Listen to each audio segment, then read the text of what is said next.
આદમી પાર્ટીએ પાટીદાર મહિલા આગેવાન જિગીસા પટેલને ગોંડલના પ્રભારી બનાવ્યા છે, એટલે કે ઉમેદવાર બનાવી દેવામાં આવ્યા છે.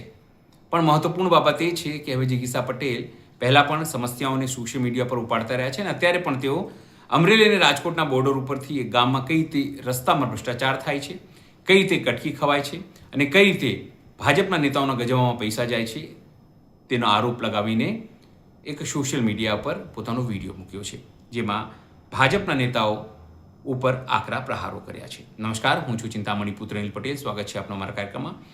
આવો જોઈએ જિગીસા પટેલે આ સમગ્ર વિડીયો કઈ રીતે મૂક્યો, કઈ રીતે દેખાડ્યો અને ભાજપને કઈ રીતે ઘેરી છે.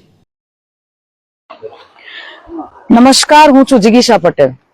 આજે આપણે ગોંડલ અને અમરેલી જિલ્લાની, ગોંડલ તાલુકા અને અમરેલી જિલ્લાની, એટલે કે રાજકોટ અને અમરેલી જિલ્લાની એક હદ ઉપર ઉભા છીએ અને અહીંયા આ રોડ છે સુલતાનપુર થી સાણથલીનો. હવે તમને પેલા તો મારે આ બતાવવું છે, લોકોની જે પીડા છે એ મારે તમને બતાવી છે. આ રોડ અહીંયાથી આ બ્રિજ પૂરો થાય, આવો આપણે અહીંયાથી બતાવીએ. આ બ્રિજ અહીંથી પૂરો થાય છે, ત્યાંથી અમરેલી જિલ્લાની હદ ચાલુ થાય છે, એટલે ત્યાં સુધીનો રોડ ડામરપટ્ટી ક્લિયર બની ગયો છે. હવે સાણથરી આ બાજુ જાવ એટલે તમને સાણથરી આવે, સાણથરી થી આ બાજુ પાછા આ રસ્તા ઉપરથી આ બ્રિજ ક્રોસ કરી અને આ ગોંડલ તાલુકાની હદ છે, ગોંડલ તાલુકાના હદમાં સુલતાનપુર ગામમાં જવાનો રસ્તો છે. અને અહીંથી તમે આ રોડ બતાવો, આ રોડ બી અમરેલી જિલ્લાના લીધે બન્યો છે. આ જે બ્રિજ છે ને અહીંયાથી પુલ બન્યો છે, 900 મીટરનો રસ્તો છે. અમરેલી જિલ્લો પૂરો થાય પછી 900 મીટરનો રસ્તો છે. 900 મીટર પૂરું થાય એટલે આવો, આ 900 મીટર અહીંયા પૂરું થયું.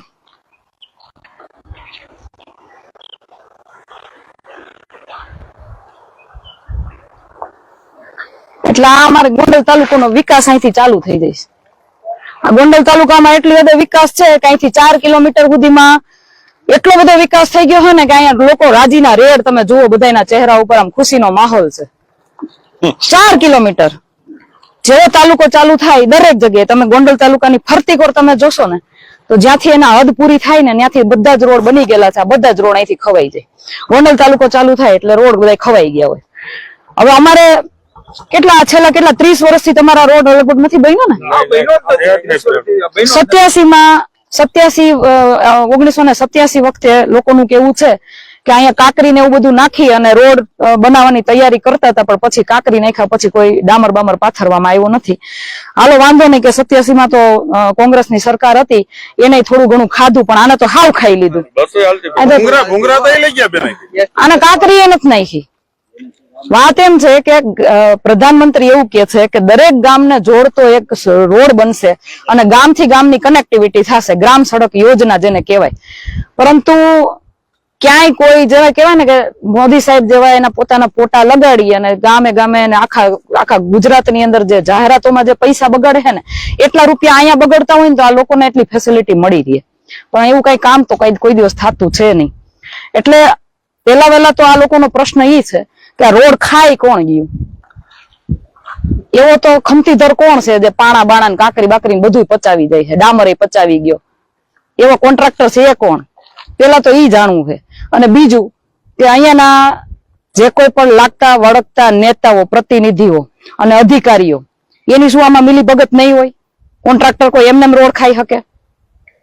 એટલે તમામ લોકોની પીડા છે કે આ રોડ તાત્કાલિક ધોરણે બનવો જોઈએ, નહીતર આના અત્યાર સુધીમાં 30 વર્ષમાં આ રોડ લગભગ 3-4 વખત તો પાસ થઈ ગયો છે. અને કે છે ને 5-5 વર્ષે ઓલા ધારાસભ્યની ચૂંટણી આવે ત્યારે કે છે ને તમને બધાને શું કે છે? વિટામિન ડી ની ટીકડી આપીને ઉયા જાય છે બધા. દર વખતે લોલીપોપ આપે ને, રોડ બની જાય. હા, વિધાનસભાની ચૂંટણી આવે ત્યારે રોડ બની જાય, પછી ચૂંટણી વહી ગયા પછી તો કઈ દેખાતું નથી. આ 30 વર્ષ થયા,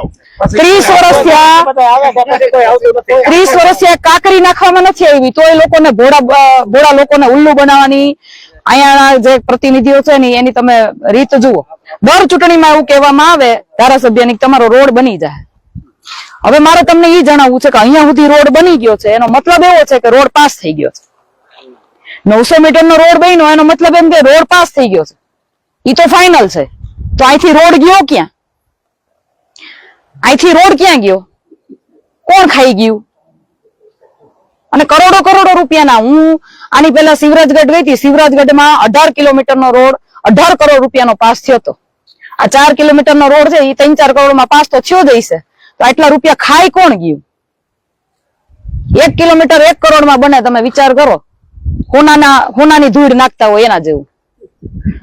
મને તો એવું લાગે રાતે આ લોકો હોનાની ધૂળ નાખતા હશે, સવારે માણસો ઉપાડી જતા હશે એટલે રોડ નથી, એવું બને. બધા ખેડૂત સતર થઈ ગયા બેન, મારા આગળ બધા. એટલે કહેવાનો મતલબ એ છે, કહેવાનો મતલબ અમારા મતના લીધે તમે અહીંયા બેઠા છો, અમારા મતના લીધે તમે જીતો છો, અમારા મતના લીધે તમને સત્તા છે, તમને પાસે સત્તા છે ને એનો તમે દુરુપયોગ કરો છો. અને હવે તમે 2027 ની ચૂંટણીમાં આનું પરિણામ પણ જોજો. જે આટલો ભ્રષ્ટાચાર કરીને તમે બેઠા છો ને દરેક જગ્યાએ, ગોંડલ તાલુકાના તો એક પણ, હું તમને કહી દઉં ને કે એક પણ સતત આમ 5 કિલોમીટર આયલા જાવ, એક પણ રોડ હાડો નથી, એક પણ નહીં. હમણાં નવા જ્યાં મેં વિડીયો બનાવ્યા છે ત્યાં રોડ નવા બન્યા છે ને એટલા રોડ, અને એ કેટલા વર્ષ ટકશે હું દરેક જગ્યાએ હું જઈશ ને જોઈશ. પણ આ કામ જલ્દી વહેલામાં વહેલી તકે પૂર્ણ થઈ જવું જોઈએ, નકર આના માટે આપણે બધા આંદોલન કરવા અમે બધા તૈયાર છીએ. જે રીતે જિગીસા પટેલે ભાજપને ઘેરી છે તેને લઈને આપ શું વિચારો છો જરૂરથી અમારા કોમેન્ટ બોક્સમાં કોમેન્ટ કરજો. એ સિવાય અમારી યુટ્યુબ ચેનલ લાઈક કરો, સબસ્ક્રાઈબ કરો, બેલ આઇકન દબાવો, સાથે અમારા નવા ઇન્સ્ટા પેજ અને ફેસબુક પેજને પણ જરૂરથી તમે લાઈક કરો, શેર કરો અને ફોલો કરો. અત્યાર માટે બસ આટલું જ. નમસ્કાર.